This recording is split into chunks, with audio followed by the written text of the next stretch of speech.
नमस्कार। मैं ज्योतिष शास्त्री रमेश चौबे उपस्थित हूँ आपके समक्ष आज एक बहुत ही महत्वपूर्ण विषय को लेकर के। कुंडली का अष्टक वर्ग। जब आप किसी भी ऐप से कुंडली बनाएंगे तो वहां पे आपको अष्टक वर्ग दिखाई देगा और वहां पे प्रत्येक संख्या के सामने एक अंक लिखा रहेगा। जैसे कि जहां मान लीजिए कि ये कुंभ लगन की कुंडली है तो यहाँ पे 11 नंबर पे, वहां पे 31 अंक, 12 नंबर पे 33 अंक, 1 नंबर पे 34 अंक। तो आपकी कुंडली में ऐसे ही वहां पे कुछ ना कुछ अंक लिखा होगा। जब आप ऐप पे जाएंगे वो लिखा होगा वहां पे अष्टक वर्ग, तो वहां पे आप देख सकते हैं। ये जिस लगन की कुंडली होती है, मान लीजिए कि ये कुंभ लगन की कुंडली है तो ये ग्रहों की स्थितियां हैं, तो उसी प्रकार से आप जो है वहां से क्या कीजिए, ऐसे कुंडली बनाइए और ऐसे ग्रहों जो अंक है उसमें बैठा दीजिए एक एक करके। और आप कुछ भी नहीं जानते हैं ज्योतिष के बारे में, विशेष तौर पे कुछ ना जाने, मैं आपको छोटा सा बिल्कुल यहाँ पे एक विधि बताऊंगा, बस उसको आप खाली ध्यान में रखिए और आप इस अष्टक वर्ग से ज्यादा नहीं बल्कि कम समय में ही आप चुटकियों में ये जान सकते हैं कि आपके कौन सा भाव मजबूत है और कौन सा भाव कमजोर है। अष्टक वर्ग जो है ये क्विक जो प्रेडिक्शन है, यानी कि जो तुरंत फलित करने के लिए सबसे अच्छा माना गया है, जिसमें एक नजर में आप देख कर बता सकते हैं कि मेरा कौन सा भाव अच्छा है, कौन सा भाव खराब है। आज मैं आपको इसके माध्यम से बहुत सारी चीजें बताऊंगा। ध्यान से सुनिए और अंत तक देखिए वीडियो को, बड़ा आनंद आने वाला है। अब मान लीजिए कि अष्टक वर्ग की आवश्यकता क्यों पड़ी, तो मैं आपको बताया कि एक नजर में आप अपने कुंडली को देख करके और कैसे फलीभूत करेंगे इसके लिए।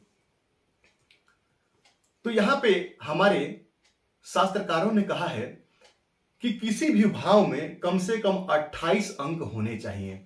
28 से यदि कम अंक है तो वो भाव उतना अच्छा नहीं माना गया है, यानी कि अष्टक वर्ग में 28 अंक कम से कम होना चाहिए। तो 28 अंक यदि है तो वो भाव आपका अच्छा है, उससे कम है तो ठीक नहीं है। उससे ऊपर यदि है, 28 के बाद 30 है, 32 है, 33 है, तो वो बहुत अच्छा है। तो यहां पे आप मान लीजिए कि आप कैसे इस कुंडली को देख करके पता करेंगे व्यक्ति का कौन सा जीवन में भाग बहुत अच्छा रहने वाला है, कौन सा जो भाव खराब है। तो सबसे पहले लग्न देखिए। तो लग्न में यहां पे कितने 31 अंक है। अब लग्न है क्या, समझिए। लग्न आप हैं, आपका व्यक्तित्व है, समाज में आपकी कद काठी है, समाज में आप किस प्रकार के मान सम्मान पाएंगे वो हम लग्न से देखते हैं। तो 28 कम से कम होना चाहिए, यहां 31 है, यानी कि जातक के जो समाज में एक जो पद प्रतिष्ठा है वो ठीक ठाक रहेगा, वो अच्छा रहेगा, उसमें उसको कोई समस्या नहीं आएगी। अब यहां कुंडली के धन भाव में 33 अंक है, यानी कि जातक का जो धन धान की स्थिति है जो वो भी अच्छी रहेगी। जातक के पैतृक संपत्ति का भी भाव है दूसरा भाव, तो पैतृक संपत्ति भी अच्छा रहेगा। अब यहां पे आपको सबसे पहले जान लेना पड़ेगा कि किस भाव से हम किस चीज का विचार करते हैं। तो किस भाव से किस चीज का विचार करते हैं ये मैंने अपने वीडियो में बना के रखा है आपको, आप फिर भी मैं अभी बताते चलूंगा, समझते जाइएगा। तीसरे भाव से हम पता करते हैं कि जातक कितना पराक्रमी होगा, उसका पराक्रम समाज में कितना ज्यादा होगा, उसके भाई बहनों की संख्या कैसी होगी। तो यहां पे चौथे भाव बताता है, तो यहां पे तीसरे भाव बताता है। तो तीसरे भाव में 34 अंक है तो बहुत अच्छा है, जातक का पराक्रम बढ़ा रहेगा, जातक का जो छोटे भाई बहन होंगे और छोटे भाई बहनों से जातक को लाभ भी प्राप्त होगा। और ये जिनकी कुंडली है इनको ये सारी चीज इनके जीवन में है जो मैं आपको बता रहा हूं। अब यहां चौथे भाव में 24 अंक है, आप समझिए थोड़ा सा। तो 24 अंक है और ये सुख का भाव है, ये माता का भाव है, ये पारिवारिक सुखों का भाव है। तो पारिवारिक सुख को भी यदि हम दो भागों में बांट दें तो ये आज की स्थिति में, जैसे कि इसके पहले मैं जो आपको सोशल मीडिया पे नेम और फेम का योग जो बताया था, तो क्या प्राचीन ग्रंथों में योग किसी ने लिखा था? नहीं लिखा था। आपको यानी जो ज्योतिषी हैं, जो ज्योतिष की पढ़ाई कर रहे हैं, उनको समाज के साथ अपने आप को बदलना पड़ेगा, देश काल और परिस्थितियों को ध्यान में रखना पड़ेगा।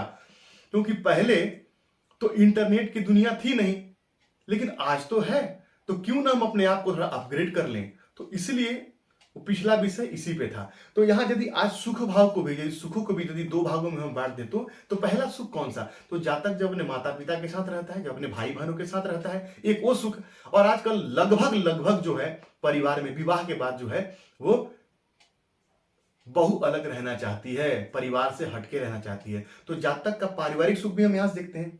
तो यहाँ पे चौथे भाव में 24 ही अंक है और इनका जब विवाह हुआ तो ज्यादा दिन तक इनका विवाह नहीं चला, 1 वर्षों के अंदर अंदर ही डाइवोर्स हो गया। यानी पारिवारिक सुख इनके अच्छे नहीं मिले, इनको पारिवारिक सुख में इनको कमी रही। अब पंचम भाव पे आ जाइए। तो पंचम भाव किसका है? ज्ञान का है, संतान का है। और यहां पे कितने अंक है? 26 अंक है, यानी 28 से कम अंक है यहां पे। तो क्या होगा?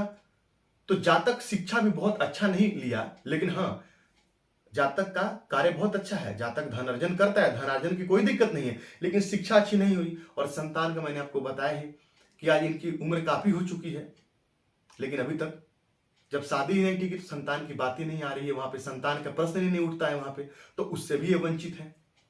अब कुंडली के छठे भाव पे चले जाइए। तो छठे भाव से हम किसका विचार करते हैं? तो रोग का, ऋण का, रिपु का, शत्रु का विचार करते हैं। अब यहां पे एक चीज समझिए, पिछले मैंने थोड़ा सा इसके पहले वीडियो में आपको थोड़ा सा एक हिंट्स दिया था, छोटा था। यहां पे कौन सी राशि है?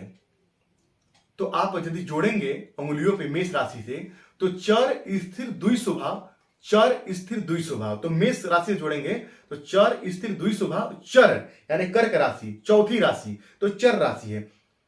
और यहाँ पे कितना अंक है? 29 अंक है। और यहाँ लग्न में कितना? 31 अंक है। अब जातक रोग किसको होगा? जातक को होगा। तो यहाँ रोग भाव में कितने अंक है? 29 अंक है और लग्न में 31 अंक है। यानी जातक का लग्न मजबूत है, किसके अपेक्षा? तो रोग और रिपु और ऋण की अपेक्षा। यानी जातक यदि रोग होगा तब भी जातक का लग्न मजबूत है तो जातक उस पर विजय पा लेगा। और यदि चर राशि कुंडली के षष्ठ भाव में बनी हुई है तो रोग आएगा और रोग चला जाएगा। लेकिन यदि यहीं पे स्थिर राशि यदि कुंडली के षष्ठ भाव में बनी हुई तो रोग आएगा और दीर्घकालीन समस्या आपको देगा। यानी रोग आएगा और आपको वो लंबे समय तक परेशान करेगा। जैसे गठिया का रोग हो गया, आया ठीक नहीं हो रहा है। ब्लड प्रेशर का रोग हो गया, आया ठीक नहीं हो रहा है। डायबिटीज हो गया, लंबा चल रहा है पूरे जीवन पर्यंत। तो यहां पे यदि स्थिर राशि है तो आपको थोड़ा सतर्क रहना चाहिए। और ये सर्वाष्टक वर्ग में आपके लग्न है, यदि यहां का अंक ज्यादा है तब तो आपको विशेष सतर्क रहना चाहिए। तो रोग, ऋण और रिपु जातक के होंगे, लेकिन जातक उन पे विजय प्राप्त कर लेगा। तो विवाह के बाद कोर्ट कचहरी का भी इनको सामना करना पड़ा, लेकिन सब में इनकी विजय हुई और हर जगह ये जीत गए। अब कुंडली के सप्तम भाव पे आइए। यहाँ पे 28 अंक है, तो कम से कम 28 अंक होना चाहिए मैंने बोला। लेकिन क्या सिर्फ सप्तम भाव को ही देखेंगे? नहीं, सुख को भी देखेंगे कि पारिवारिक सुख कितना है। तो 28 अंक तो हैं, तो विवाह तो हुआ लेकिन पारिवारिक सुख नहीं मिला। 28 अंक है तो विवाह तो हुआ, लेकिन यहाँ पे सुख भाव में कम अंक है तो सुख नहीं मिला। कुंडली के अष्टम भाव पे चलिए। अष्टम भाव किसका है? रोग का है, बाधाओं का है, कष्टों का है। अब यहाँ पे जितने कम अंक है, यदि 6 में, 8 में और 12 में यदि कम अंक है तो इसको श्रेष्ठ बताया गया है। तो जातक के जीवन में बाधाएं कम रहेगी। तो बाधा इनको आई, हो सकता था कि विवाह के बाद यदि पत्नी तलाक न देती, यदि बोलती कि नहीं, तलाक भी नहीं रहती, साथ भी नहीं रहती, तो परेशानी चलती आती रहती, लेकिन ऐसा नहीं हुआ। जो भी हुआ अत्यंत शीघ्र हो गया।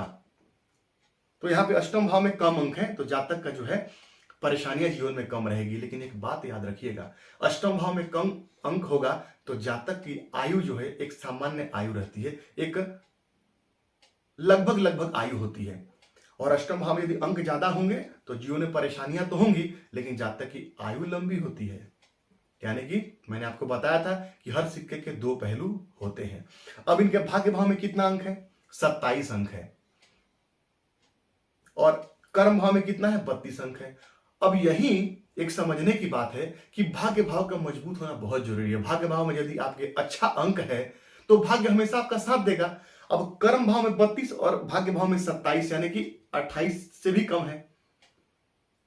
तो जातक को कर्म ज्यादा करना पड़ेगा और भाग्य उसका साथ कम देगा। यानी कर्म ज्यादा करना पड़ेगा और भाग्य साथ कम देगा। कई लोग देखेंगे होंगे आप कि कम मेहनत करते हैं और तरक्की बहुत जल्दी मिल जाती है, और बहुत सारे लोग घिसते रहते हैं अपने काम को लेकर के और तरक्की जल्दी नहीं मिलती है। तो ऐसा यदि योग होगा तो ये होगा।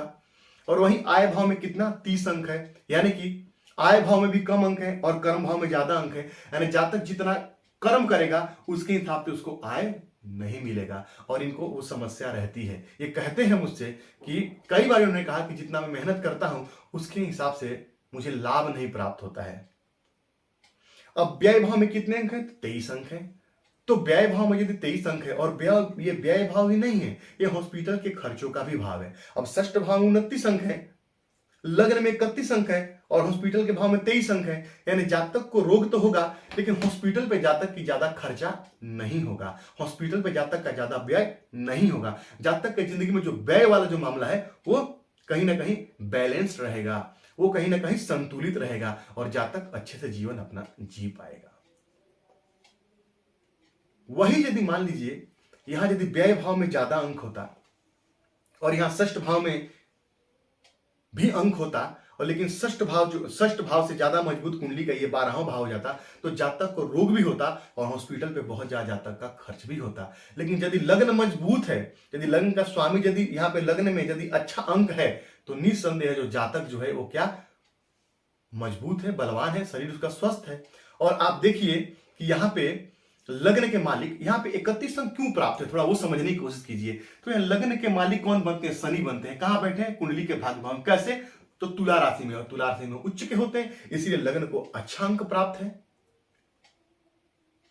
सुख भाव में यहाँ पे चंद्रमा बैठे हैं, लेकिन इन चंद्रमा के एक तरफ मंगल बैठे हैं, दूसरी तरफ राहु बैठे हैं और यहाँ पे इनको पाप कर्तरी दोष में डाल दिया है, इसलिए सुख भाव के थोड़ा अंकों में कमी आ गई है। तो इस प्रकार से आप देख सकते हैं यदि यहाँ पे वो सिचुएशन आपके यदि कमजोर हैं तो यहाँ पे जो ग्रह हैं आपको कम अंक प्रदान करेंगे। यहाँ पे प्रत्येक ग्रह अपना एक बिंदु देते हैं, उस बिंदु के माध्यम से एक दिन कभी समझाऊंगा आपको इस विषय पे भी कि कैसे कैसे कौन से ग्रह कौन से भाव में किस प्रकार से अंक प्रदान करते हैं। आज तो संपूर्ण निचोड़ ही समझा दिया और ये यदि आपने देख लिया तो सब कुछ आप आसानी से समझ जाएंगे, आसानी से अपनी कुंडली बिना किसी के बताए और यहाँ पे प्रेडिक्ट कर सकते हैं।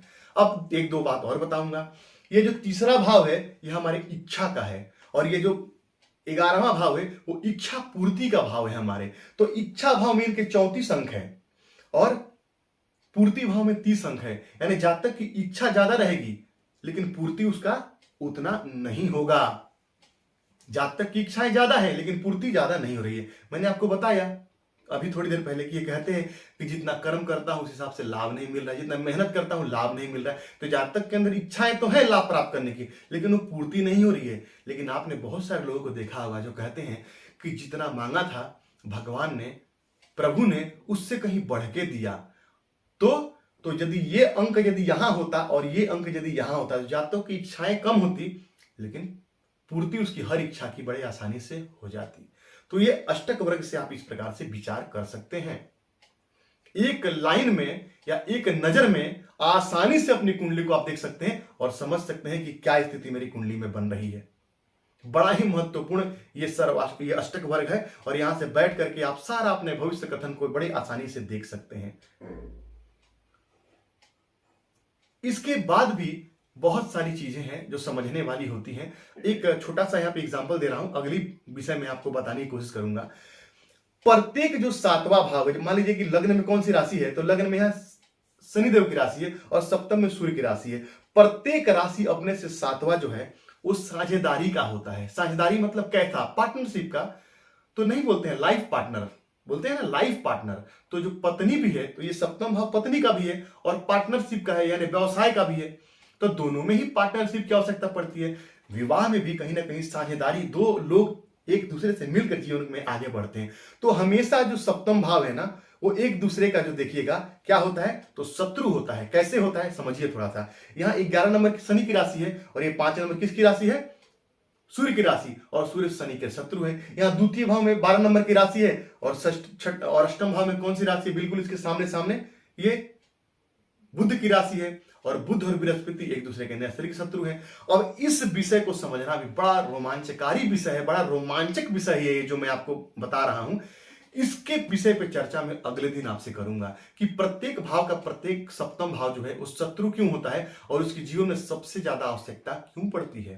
प्रत्येक व्यक्ति को जीवन में एक जीवन साथी की आवश्यकता है लेकिन उसके ठीक 7वां भाव जो है वो शत्रु का भाव है। तो कैसे, आखिर में क्या सिद्धांत है, क्या चर्चा है इस विषय की, अगले विषय में मैं करता हूं आपसे। यदि आपको विषय अच्छा लगे तो बताइएगा, और भी बहुत सारे विषयों पर चर्चा मैं आपसे लगातार करते रहूंगा। तो आपको यदि मेरी बातें अच्छी लगती है तो मेरे चैनल को लाइक कीजिए, सब्सक्राइब कीजिए, बेल आइकन को ऑन कीजिए ताकि जब भी कोई नया वीडियो डालो नोटिफिकेशन आपको तुरंत मिले। तो आपका दिन मंगल, इस मंगल कामना के साथ आज के लिए इतना ही। नमस्कार।